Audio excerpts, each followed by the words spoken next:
we have to create the right vibe, the energy, and everybody at the organization has to feel so privileged to be here. It's no other way.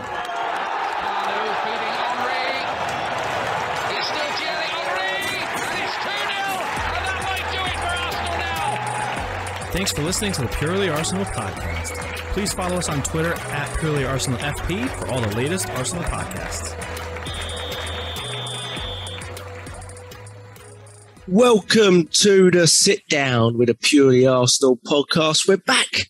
And so are the Arsenal, back to being rubbish again. The results have switched following on from all the performances that we're seeing. And we're delighted to be able to discuss it early on a UK Wednesday morning. Got Neil Shah with me. How you doing, Neil? That's it. Wondering what the hell am I doing here? Yeah, you look like the Arsenal players. Talk about that drivel, yeah. I feel like the Arsenal players.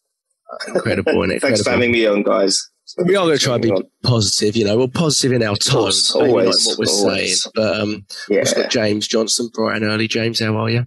Yeah, morning. Yeah, I'm fine. I mean, at least we all turn up, eh? The team might not, but exactly. at least we all did. Exactly, and too many don't at once, and that's the problem that we've got. When too many players don't turn up at once, you get poor performances, don't you? And there's been a lot of excuses, putting it down to, having a young group. So we're going to get into all of that. Always, as we usually do, unless there's really nothing to discuss on the lineup, we skip past it. But I actually think the lineup is quite interesting. James, when you saw the lineup, what were your initial thoughts on it? Some big changes, some expected like the Tierney's, some not so expected like Mikel Arteta's eldest son, Granit Xhaka. What's your thoughts? Yeah, I totally didn't see anything about him being back so quick. You always knew that he would return before his deadline. He's a bit like a machine for that. That's the one thing I'll never slate the man for, is that his cardiovascular capabilities and, best trainer. The overall fitness of the guy is top tier. But the rest that you get from the man, sadly, isn't top tier. So that one shocked me a bit, especially with the way that Partey's playing at the moment. You would have thought maybe he's going to revert to what's familiar and what's been working, instead of having Partey completely again have to adapt to another partner, considering, okay, at Old Trafford, he had El Neni next to him. And I actually don't, we didn't do anything about Man United, and I don't want to regress and go back into another terrible game. But El Neni did nothing wrong for me. In fact, I think he was the best midfielder on the day, other than Odegaard as well, who obviously gave away a silly penalty at the end. Says a lot about Partey, that, doesn't it? Carry on. Exactly. No, definitely does. I mean, he's come out and said that his performances have been a 4 out of 10 for Arsenal. So I'm like, okay, then are we going to get 60% of your wages back then? That's fine. Have you been getting your 4 out of 10 money, or are you still taking the? We'll see. Draws the line there. Draws the line. We'll see on that one what happens. That's a developing story. But no, in terms of up top, you kept telling me he's going to make the big call. I kept saying to you, I'm not sure. I think he's going to go with him until he does start scoring again. And you were correct. And again, hindsight's a wonderful thing. I'm looking at it thinking, this is a Lacazette game. He's going to, like it up there against this lot. He might have a little bit of a fun with Pickford and what have you. And he decided to play the whole game on the halfway line. So, he dropped a stinker and everything else. And, it just all went wrong, mate. All went wrong. It really did, and the goal I felt was lovely, but against the run of play. So we'll get into the game. The Orba thing was, I always feel like he goes too far with it, though. So he drops Orba. Why can't you just leave it at that? Why do you then have to make a statement and it is a statement, by bringing Eddie Nketiah on before him? It's a statement. I mean, you're making what are you doing? As a player, well, obviously he rates Eddie Nketiah. I mean, if he ever signs that contract, I'll tell you what, he's in line for the next captaincy, the way he's going. But I think if he signs it, he's going to have to be leading the line, because the way you're, pushing this player out and talking about this player, And I always joked about it, but I'm like, you're making him out like he's the second coming of Jesus Christ. Yeah.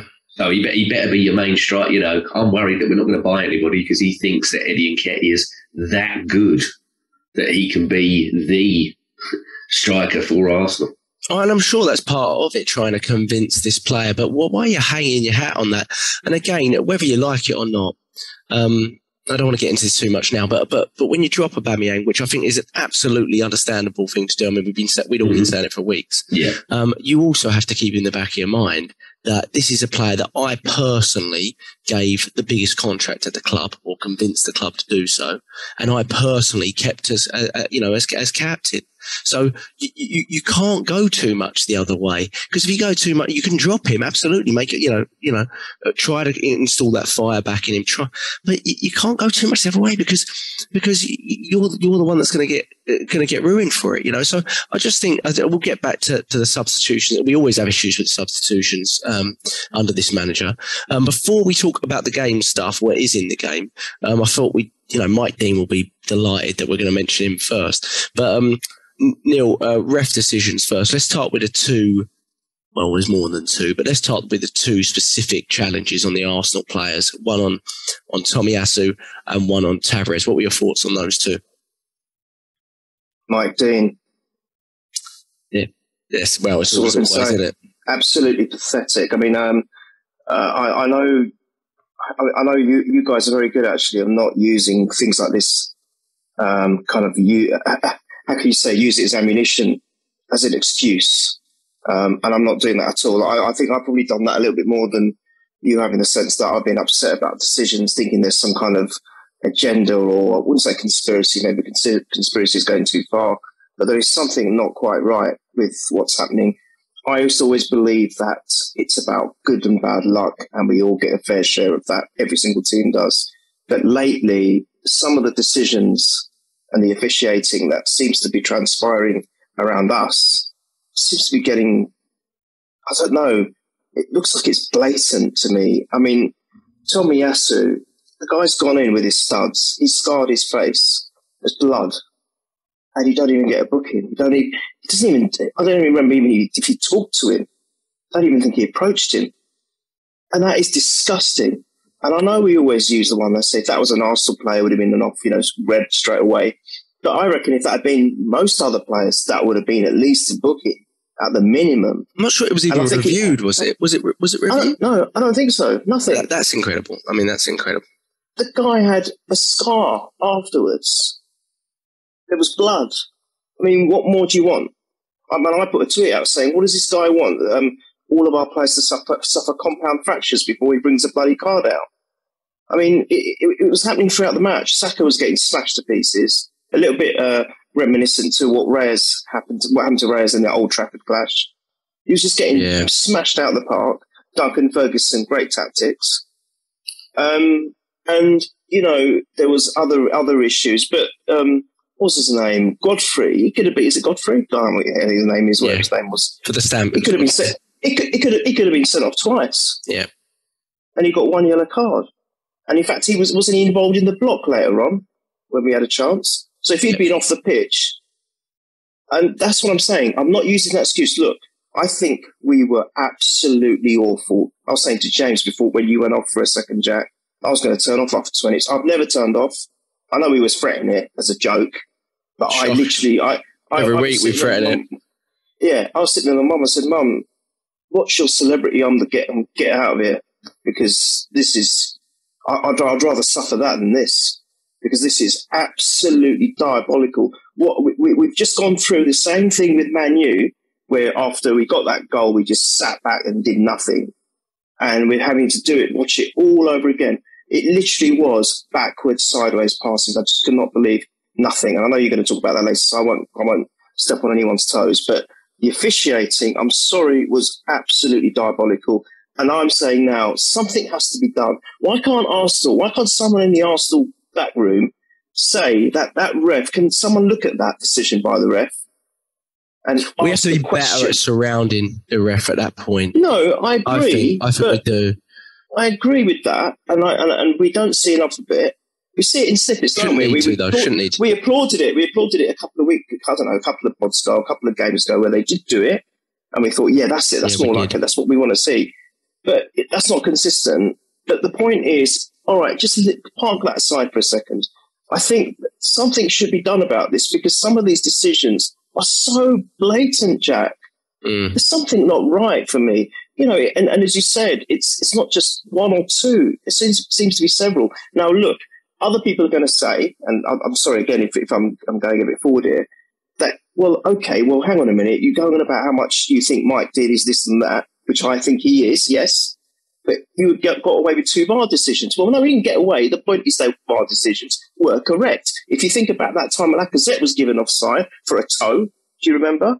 Was it last season or the season before? I definitely agree with you on. Well, I think ultimately they'd probably both. The first one's definitely correct. I mean, no question. Yeah. The second one, I had to watch a lot, and I personally, when I was watching it in live time, I did not think it was going to get given offside. So when I say that, I think it must have been it must have been really close. And my main issue with those two is not the fact that they were borderline, it's the fact that we never learned from it. Like those, those don't get counted towards XG nil. They don't get counted towards it because they just cut it off there like it didn't happen. But the first one, Richarlison is in acres of space, and the second one is Ben White going running out. Gabriel was really poor on that second goal. That's not a goal.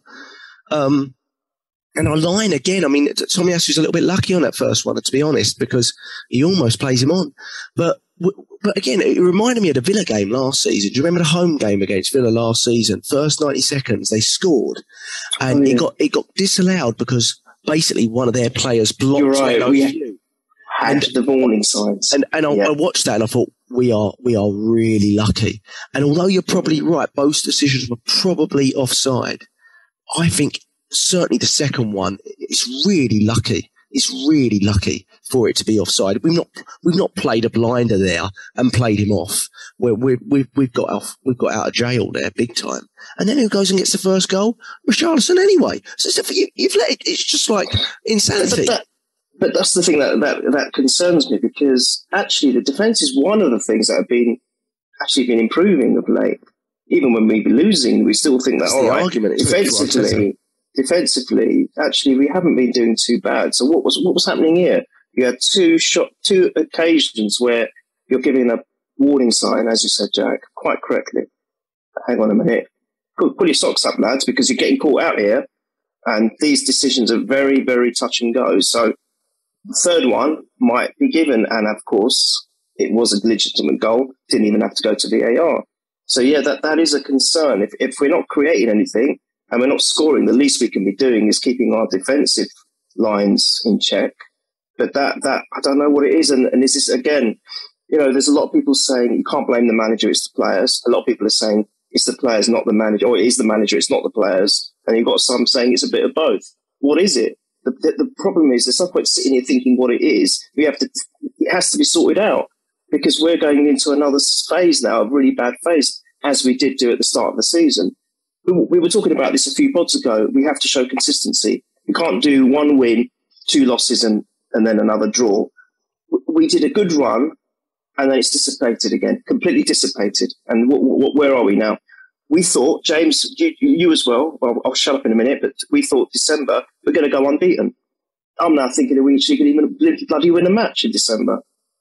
It's not good, Jack. And that's the problem. And the problem we've got there, James, is that's where performances mean so much, I think, to a fan base.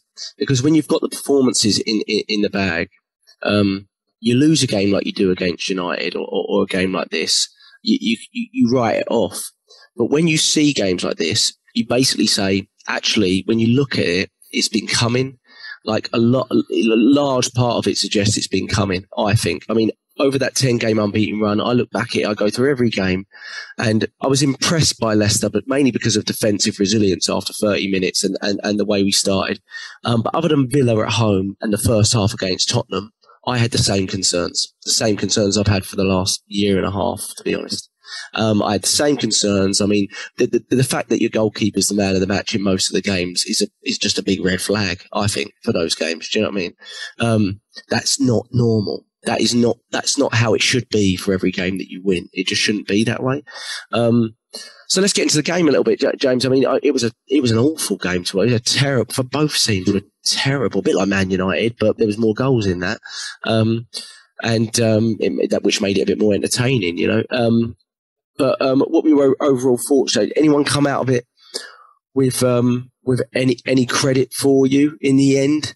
It was a hard watch. It was a really hard watch. Yeah, I mean, for me, again, Odegaard stood out just for the fact that he scored, and also for the fact that the goal that he did score, he knew that Lacazette wasn't going to run in that. You literally watch it again. He knows Lacazette's not going to run in that space, so he gambles, and it's a brilliant ball from Tierney, and that's the reason why now Tierney comes back in, is that Tavares, for all that he's got the energy on him and everything else, Tavares hasn't got that final ball in terms of crossing. Okay, you had a great little pass and move with Saka for the goal against Newcastle, but in terms of delivery into the box, Tavares, for some reason, when you watched him in the United game, he's doing crosses that are like overly hit like that, or he hits them low to feet.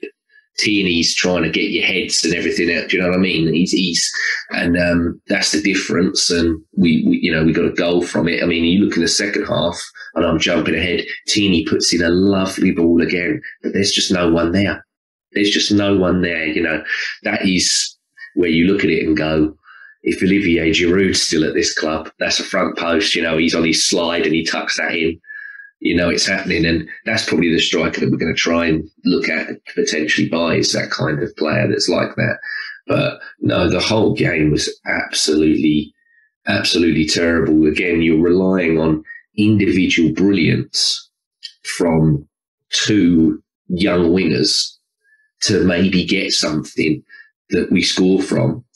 The young winger on one leg, by the way, because like you said, Neil, he's getting battered like Reyes at Man United. You know, I was like, he's warhorse, you know, the way this guy's going through everything. He puts the cross in, and then Eddie Nketiah, who, you know, as far as I'm aware, hasn't scored a goal from more than 5 yards in his Arsenal career. He misses, you know, the classic, like I always say, he misses the goal that Stephen Hawking scores in the power surge. And, you know, you're just thinking, you know, why have you brought him on to play? You know, for me, right, when I see Tomiyasu's face get stamped on, I think, and nothing happens, I think I'm not going to see a worse decision than this today. And then Mikel Arteta goes, don't worry, James, I'm going to bring Eddie Nketiah on at left wing. Well, the problem with that is... and after the game, he has the audacity to go, oh, when he's in training, that's why I bring him on, because of all of it. You know, look, he created 3 chances for his teammates. Yeah, he probably did. But you've brought him on because you need goals, and that guy in the box scores you goals. He gets his bread and butter, and he missed it. If he misses sitters in training, why do you want to keep him anyway? Like, for me, the fact of, why are we trying to convince this guy to stay? He said no once. If you say no to Arsenal once, get out. And it doesn't even make sense because the quality isn't there. The quality, yeah, I mean, he probably had one of his better games against Everton in terms of his overall involvement. Yeah. But you know, the quality isn't there. That ship sailed a long time ago. You know, he's not featured in a Premier League game up until I think was United the first one, maybe the one before that. But he hadn't come on. He hadn't featured at all. And my biggest concern is the ostracising of players. Like there's too much ostracizing of big name players for an inexperienced manager. Even if you're the biggest manager going, if you're coming, you're a Conte, right? Even Conte doesn't ostracize this many big players, right? He did it with Diego Costa, but he didn't do it. He didn't continue to do it. I mean, has there ever been a point in Arteta's tenure where he's not been having some sort of internal, what seems like an internal problem with a player. You know, it went from Ozil and Guendouzi, which I was actually quite supportive of.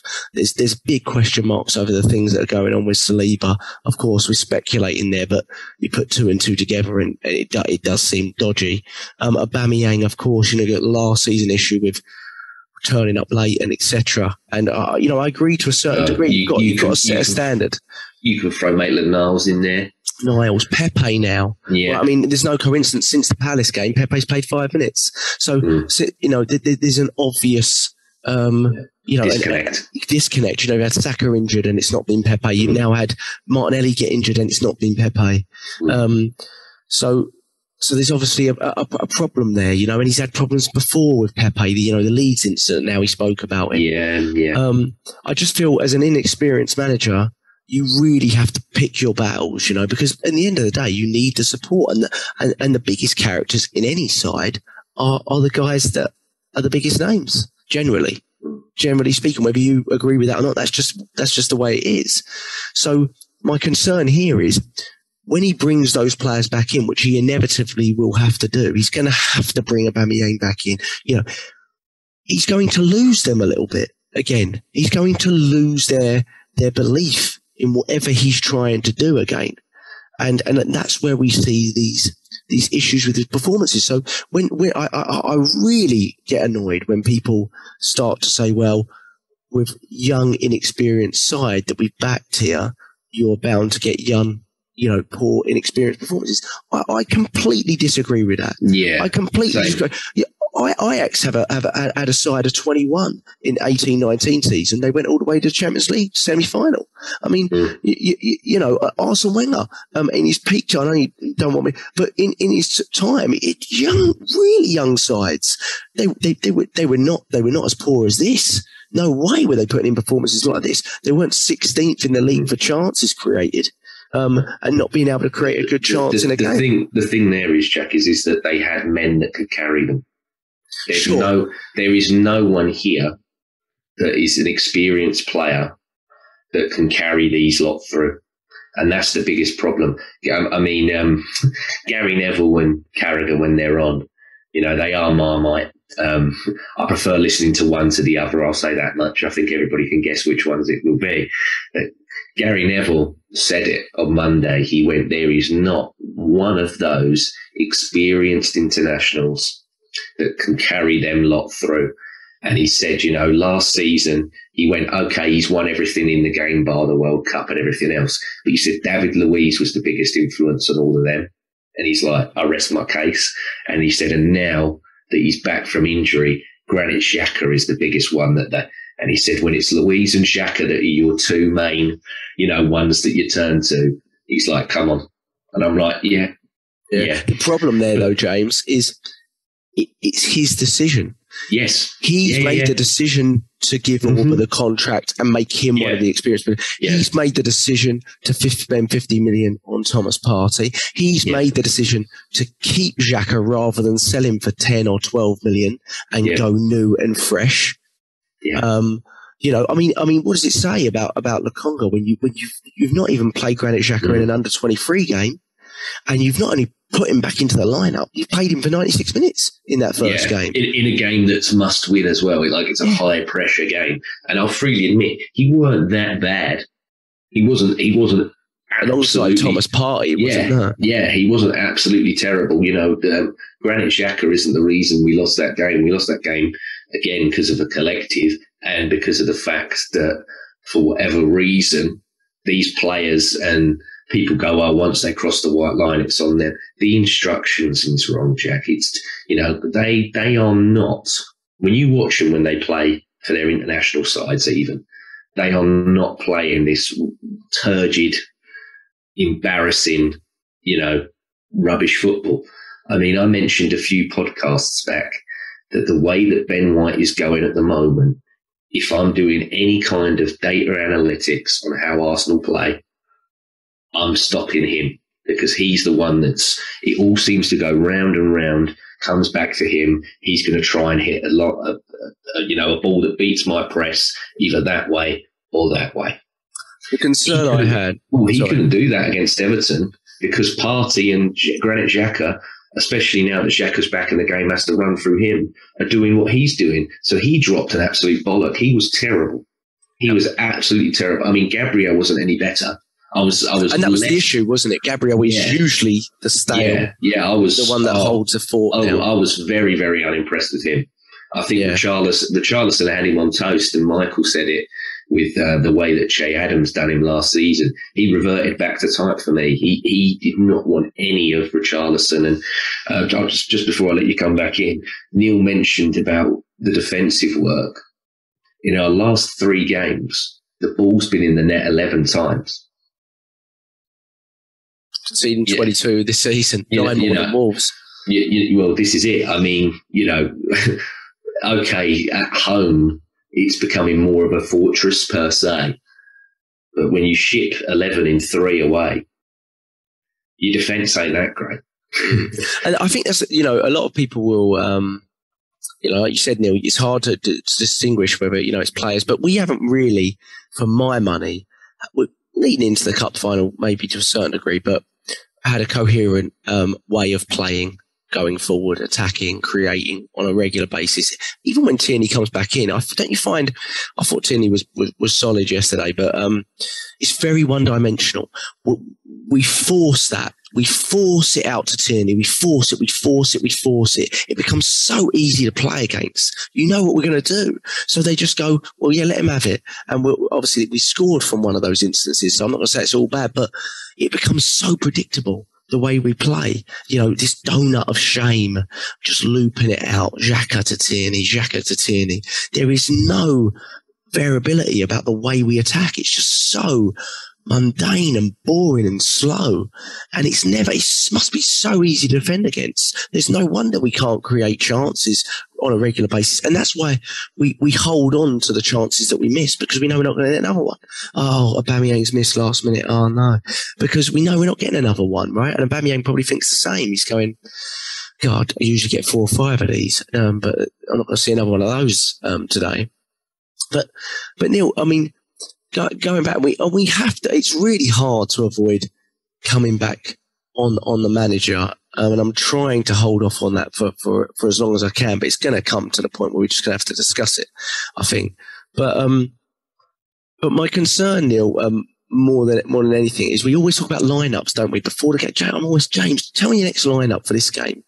The reason we do that, I think, is because we have no faith in the way we're playing, and every game we go, this is the lineup that is going to work for us today. This will create more for us today because it didn't work last game, and that's what we're thinking. And the players must be thinking the same thing. So when we lose a game, when you used to lose a game under Wenger, sure, we might lose another one, or even under Emery, might lose, but you stop the rot because there was some sort of belief in the way you were doing things. I don't think we have that.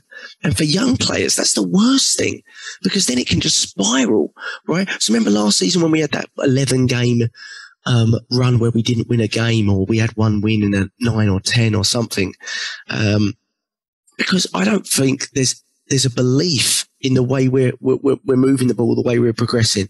So when we lose a result, everything's a crisis, and I don't think that's external. I think it's internal more than anything. And that is really worrying, Neil, for a young group of players that just need to be guided by someone that knows what they're doing. And that's why you're saying, Neil, you say, I'm worried where our next result's coming from. I'm the same. We got Southampton at home on Saturday, and I am worried, mate. I'm worried. And the problem is at this point, Neil, where do we go from here? Can you see things improving in terms of the way we play? Do we have something to hold on to that's strong enough? I'm not sure we do. I don't have any leaders. I'm still going to go on about leadership. That's the one thing. When we talk about pitch management, there's no leaders. When we talk about player management, that's got to come down to the manager, surely. And substitutions are a joke. Nketiah is the prime example for me. Playing Xhaka for 96 minutes, another example for me. Yeah, Tierney was outstanding with the goal, and I agree that that part of his game is something that Tavares is lacking. However, you then mentioned predictability, and I can't say that's all Tierney's fault, because we tend to almost by default rely on Tierney always when Tierney's in the team. And Tierney's not in the team. We seem to be a bit more balanced on both sides. But unfortunately, on this occasion, Saka was getting the shit kicked out of him on the right-hand side. So what do you do? Well, you talk about attack. What attack? We don't have an attack. We don't. That's why if you look at all the stats, Lacazette, 5 shots all season, 1 goal scored. Lacazette. That's just insanity. And then we can roll off loads of stats like this. Aubameyang, he's the leader, the captain. You said, surely he's got to come back at some point. You've got to rely on him.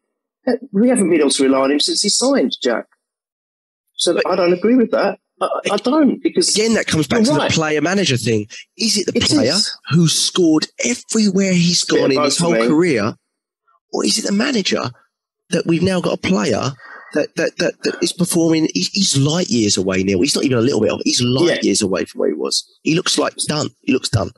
Yeah, he does look done. I mean, I think there is something in that. I think the only consistent we can point at is the manager, because we've had a plethora of different players come in now, and they can't all be crap, can they? But on paper, we've got a really good side. We keep saying I'm happy with them. On paper, we've got a top 6 side. For sure. Yeah, for sure. If not a top 4, at least a top 6. So the consistent has to be the manager. And I do understand. I get fans saying we've got to back the manager. We've got to give him time. We've got to trust the process. Yes, I agree. Someone can't just come in and just turn it around. We were in dire straits. Let's not forget that for a minute. Since Wenger is gone, and even leading up to Wenger's twilight years, we were going downwards. We all said it. We can't deny that, right? So it was going to be a massive, massive job. So anyone coming in was going to struggle. Emery came in, he tried. Admittedly now, looking back on it with hindsight, I still think now, overall, we played better football under Emery. Yeah, we were not doing well, but we played better, more effective football. More effective. Sure, effective, well. Great word, effective. Yeah. But this guy, under him, it's boring, Jack.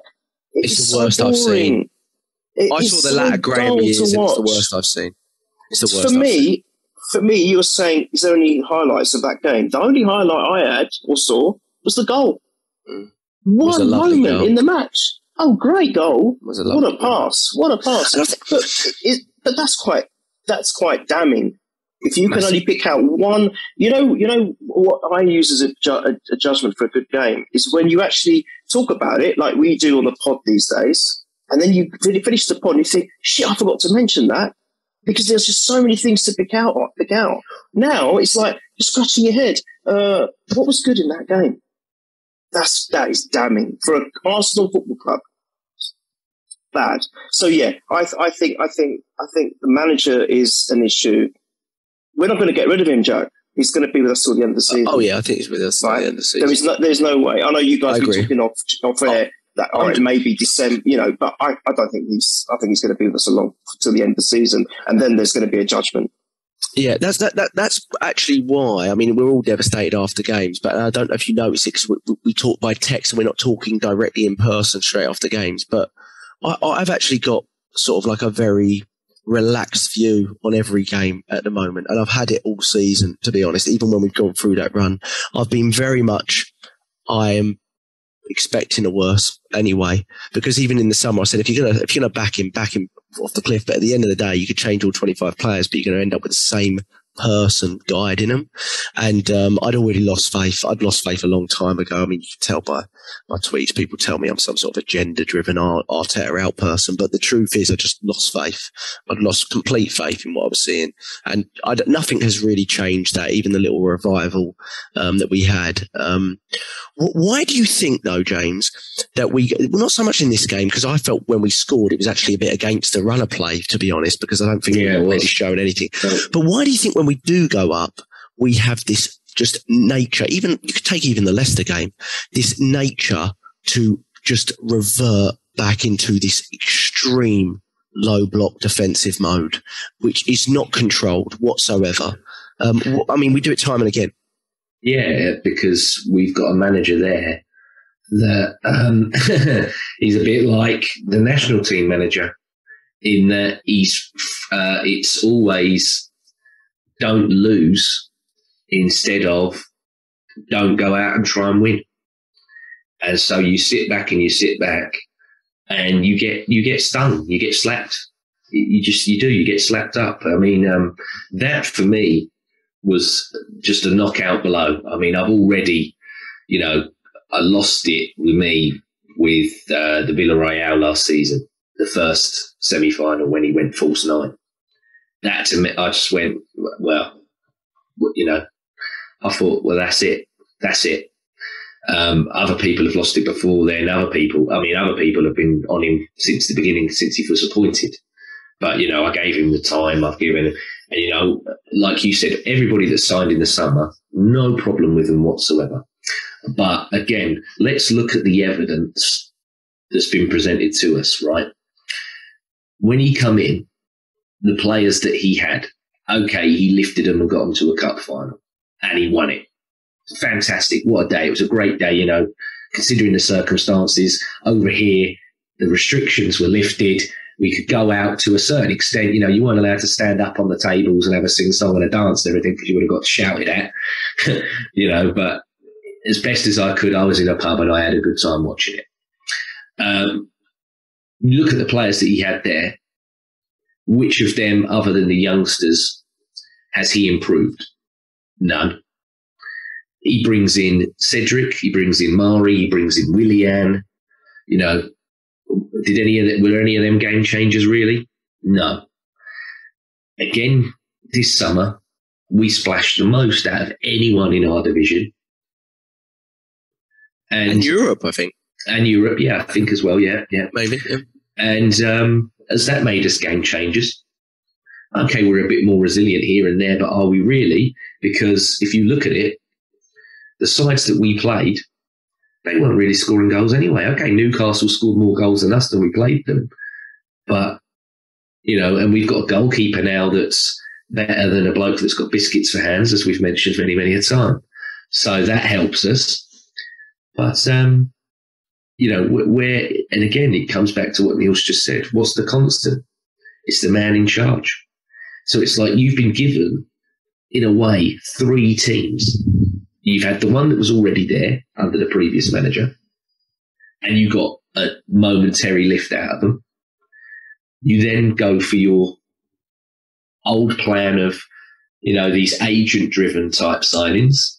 You've now completely thrown that away and gone, I'm all in on the youth, and that's not working. So whatever, are we going to just draw up another new plan and go at it again? No. And I know that so many people, especially Arsenal fans, like the pure way of, no, we have one manager for a sustained period. We can't just keep going and sacking them. That's football now, I'm afraid. That's football. People ask me, James, when did you think loyalty in football died? And it was the day that I saw Raul leave Real Madrid. I never in my life thought I would see Raul in a shirt that was not a Real Madrid shirt. And then he ended up playing for Schalke. I couldn't believe my eyes. And that was because Jose didn't want anyone there that was probably bigger than him. And that's the way it's got to go now. People go, oh, what, we just keep chopping and changing manager until we get one that sticks? Yeah, sadly, yes. Sadly, yes. But I'll tell you what. Yeah, but I'll tell you what, if there's any manager in the world, and there will be because it's Arsenal, I've said this so many times, but I'll say it again. Any manager worth their salt can get this team into at least top 6 or top 4. And all of them will want to come because they'll go, my expectations top 6 or top 4. It's not to win the league. So I can have a few weeks where maybe I'm still new and it's not really clicking in. But I can finish by the end of the year when it does. I can get this lot top 6 or top 4. Yeah. They haven't got to win the league. So all of them will want to come. All of them. Yeah, and I think, of course, and we said that. We said the more interesting point there is the board no matter how much we think they're inexperienced and don't know what they're doing, etc., they must have had a minimum expectation if they're handing over from their people above 140 million. There must have been, hey, here it is, Mikel. This is what we've got to do this year because last year we didn't do anything. And the minimum of expectation must have been top 6. It had to have been. So if you're not in top 6, when you're playing one game a week and all the teams that are in top 6 or around you have just improved their managers, Spurs have just got a better manager than us by far.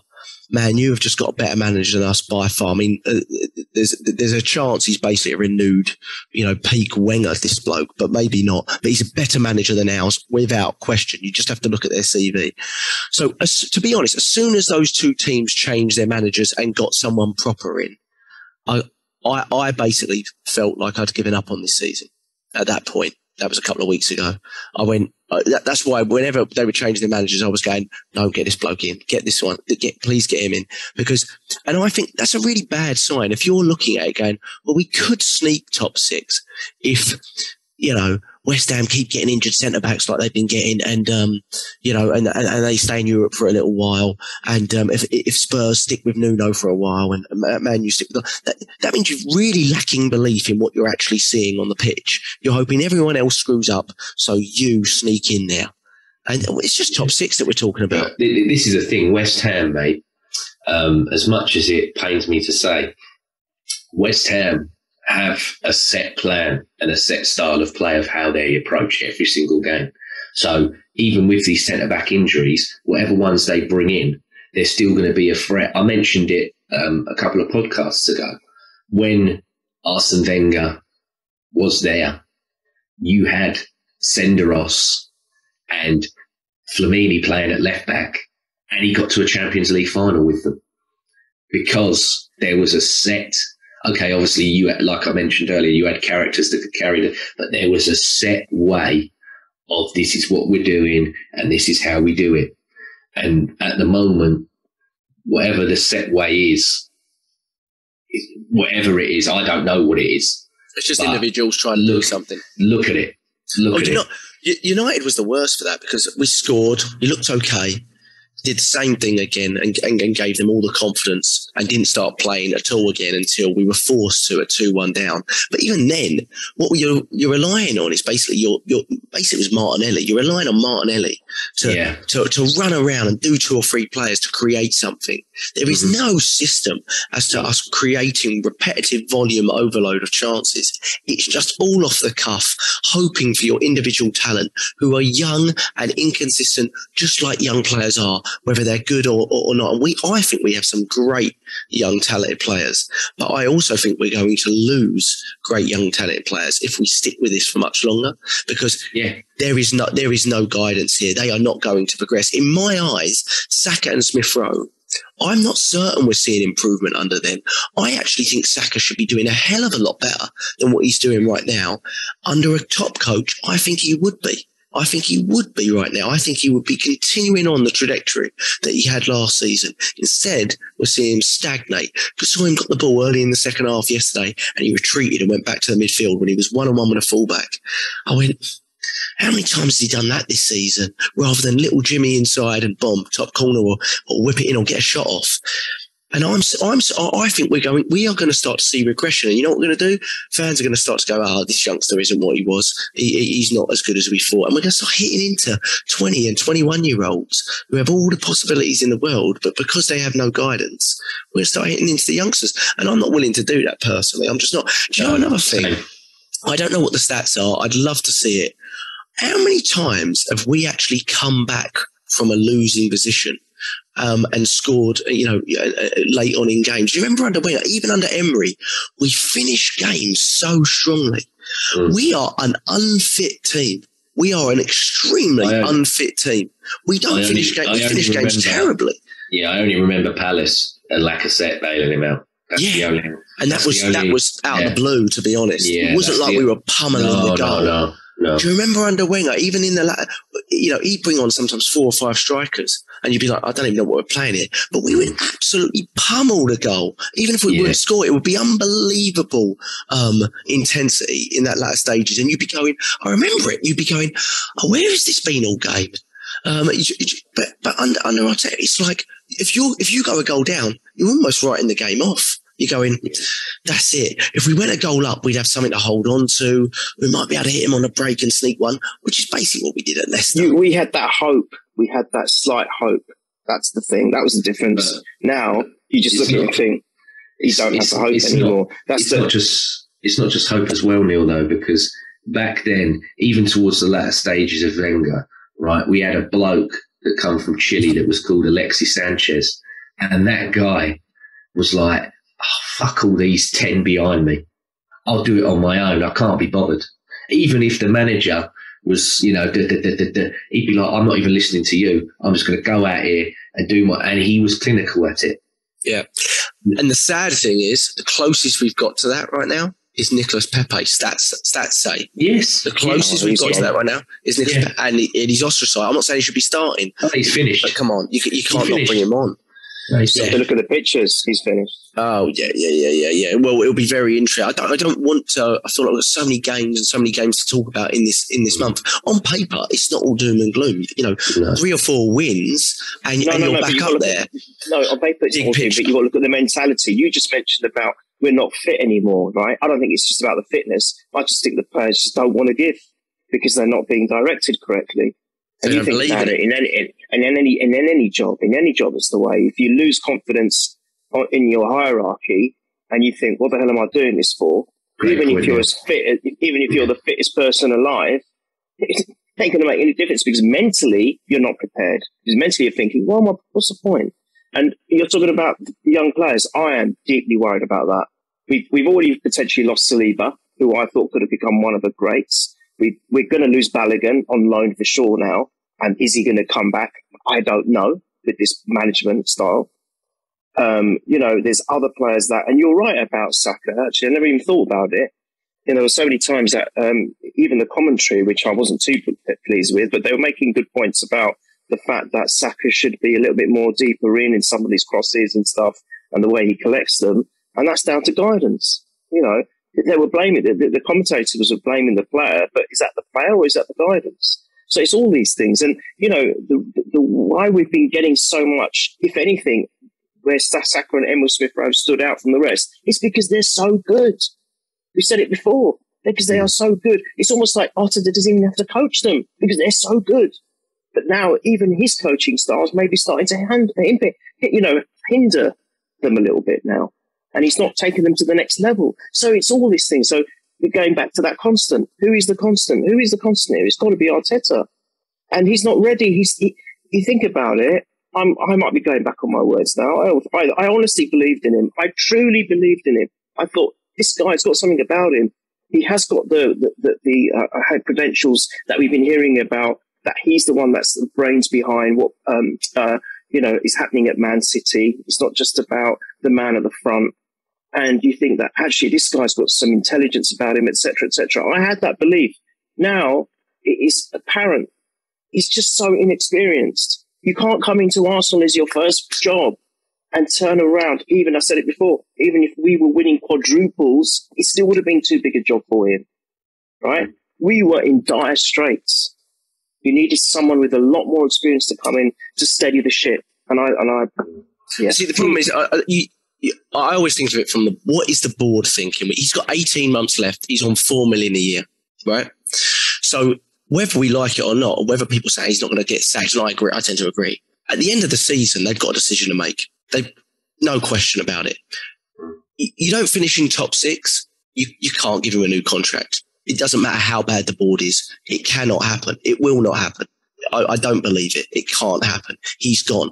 He is gone. You don't get top 6. Even if he gets top 6 and we're playing like this and we sneak it, he should be gone anyway.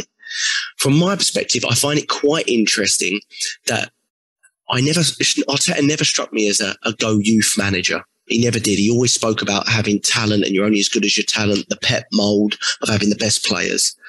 So I do wonder if the full strategy is down to Mikel Arteta. And that gives me a little bit of hope. I hope it's not down to him. I hope there's another intention here. I hope we're going another way. But at the end of the season, we've got to make a decision. But in the end, James, the decision has to be, at some point, this club is going to have to put a large portion of the money that they're willing to spunk on transfers and big wages on the most important person at the club, which is the manager. Yeah, and that's what I'd rather they do, because the evidence suggests that, okay, is this salvageable? 100%. We could go on another run here, like we should have done, like I thought we were going to do, of going unbeaten through to December until we play Manchester City on New Year's Day, I believe it is. I don't think it's New Year's Eve. I think it's New Year's Day, and we'll probably get pumped 4 or 5-0 at home. That was what I was thinking. We might not even get to that. You look at the fixtures. Southampton, you'll ask me my prediction in a minute. West Ham, I did a podcast last night and Melvin was on the podcast. Now, I don't know how old Melvin is. And I know if Melvin's listening, I don't want to insult him by guessing what age Melvin is. So not as old as Neil, I can tell you that. But Melvin went last night. James, this is older. He's older. He went at Goodison. No, he didn't go Goodison, but he said, James, this is the only time in my lifetime that I'm watching West Ham Arsenal. West Ham are a favourite. He went, that's how bad it's got. That's how bad it's gotten. West Ham are a favourite, and I'm like, yeah, you're right. Well, you're better right, side than us for you're sure. right, Melvin. And every other club now, was the pylon and ollie funny? Yes. Did I get involved in the pylon and ollie? Yes. But now every other team, even like the Burnleys and all that, and I don't know anybody that supports Burnley, but they'd be going, oh yeah, your manager, keep him in, yeah, because it's funny to laugh at us. I don't want to be laughed at. I want to be taken seriously. When every other team, they're going to start singing, "We want you to stay, Mikel Arteta. We want you." That's what they don't fear us, James. Yes, that's it. That's it. When it gets to that stage, you can't turn it back. You can't. You just can't. That's a great perspective. That's a great point, because people will say, you're negative. You're not an Arsenal fan. I'm like, ask other fans what they think of Mikel Arteta being at Arsenal. Yeah. That's all you need to do. And again, like Ollie, I'm grateful for what the guy has done, because he has gutted out some of what else. There's no other word I can call them, but they're shitbags. They were shitbags that were leeching off this club and everything else.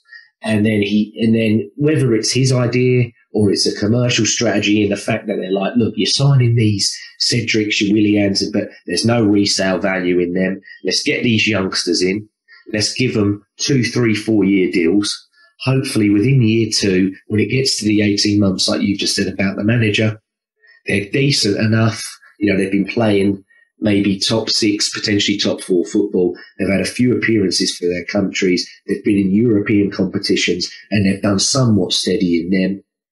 And bigger clubs are going to come and offer us more money, and we'll do it that way. But, Strategy's fine. Strategy is fine. Unfortunately, that's not the first port of call for a manager. The first is make us play good football and win matches, and that's what we're not getting. But I agree with you in terms of the strategy. I don't have anything against it in terms of transfers.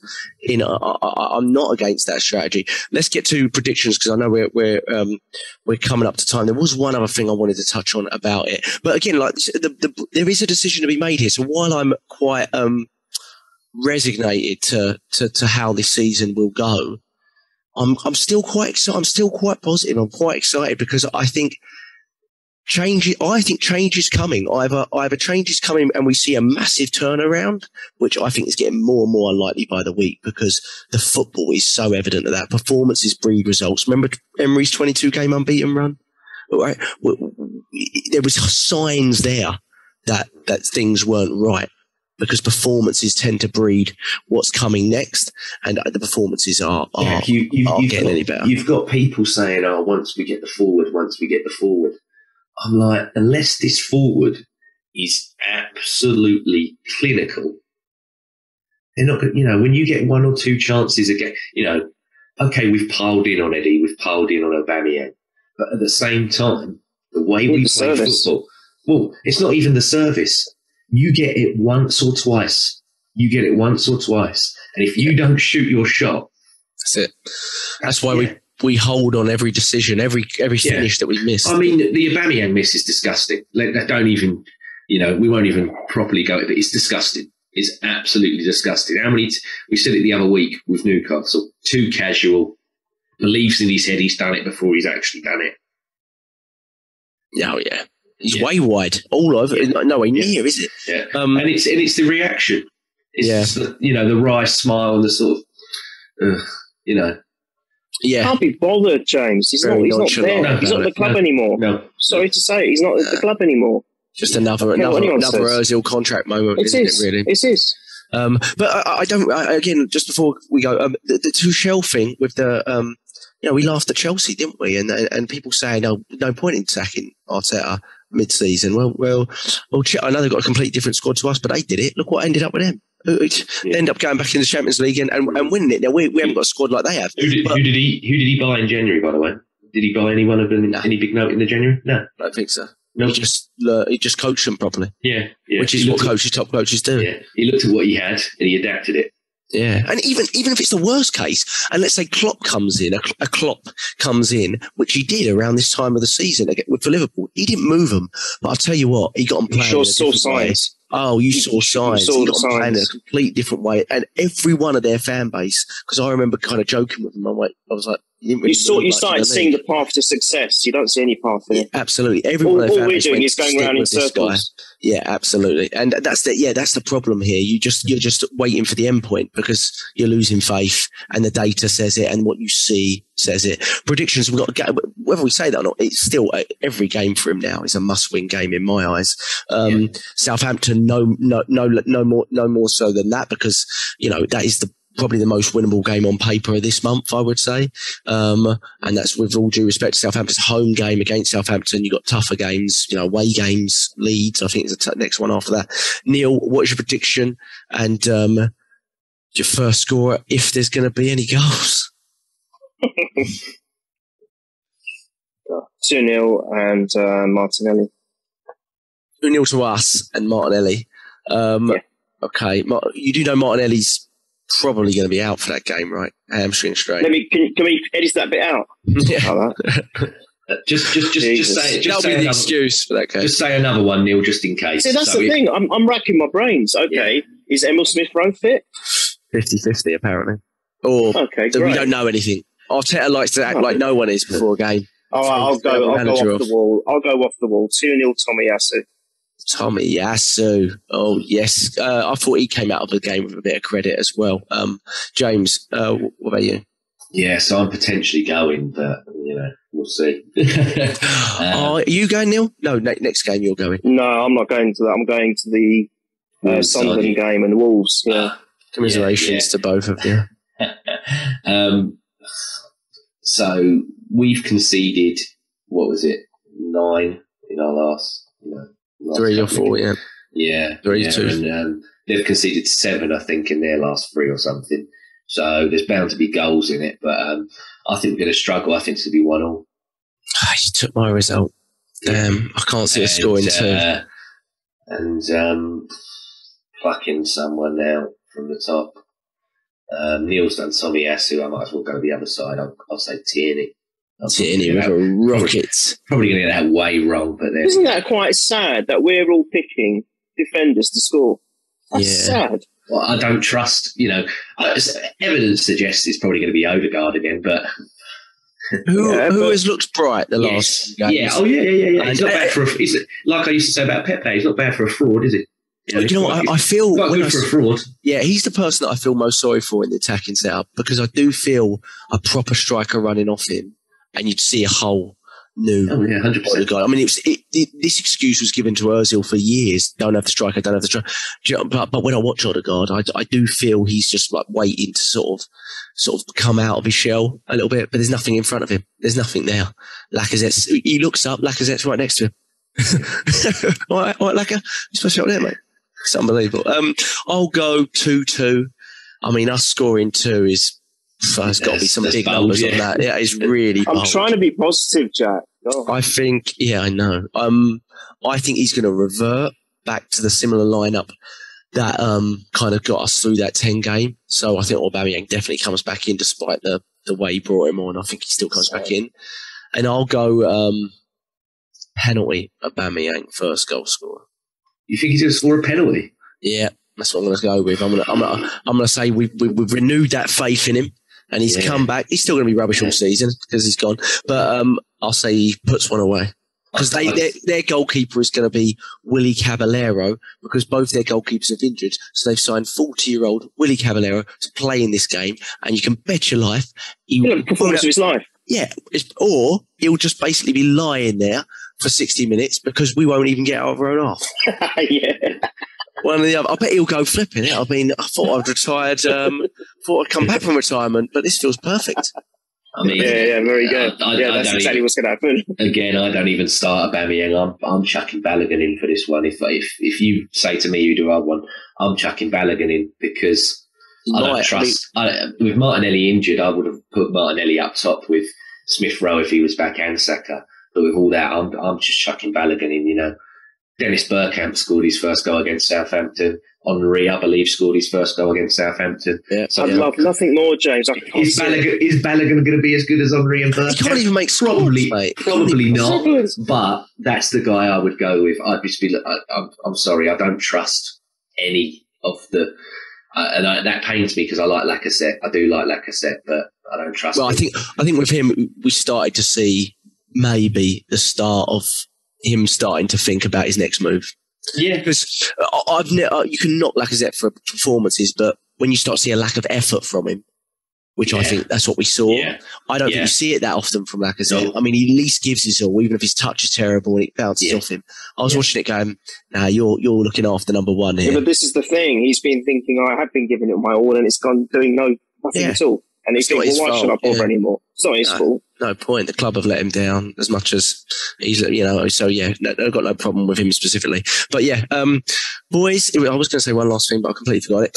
Good podcast. Thank you. So we're overran a little bit. Thank you to everyone listening at Purely Arsenal FP on Twitter.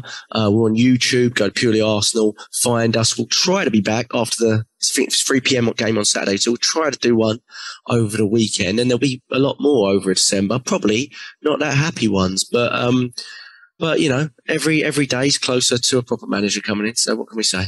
Come here for the positivity. It's true. We all know it's true. I don't know why people. It's purely Arsenal, not positive Arsenal. So No. I just want to bear in mind, for 20 years we went on it. Well, for as long as we were doing the podcast, but we never called him out. Not once did we call him. We said okay, see it coming to an end. Never called him out. Not one of us on this podcast. So this is not a habit. This is not a habit, but get a proper manager in, for crying out loud. Unbelievable stuff. I mean, Tottenham have got 4 new managers in since we've had this bloke, haven't they? Unbelievable stuff. We care for the club. That's the main thing. It's about the club. Right. Yes. I don't care. That means the manager. That means the manager as well. It's a club. Ten Hag. Here we go. Come on, boys. All right, cheers, boys. Up the Arsenal. Thank you for recording. Thanks a lot. All the best. Boys. Come on. I've got to stop recording. There you go.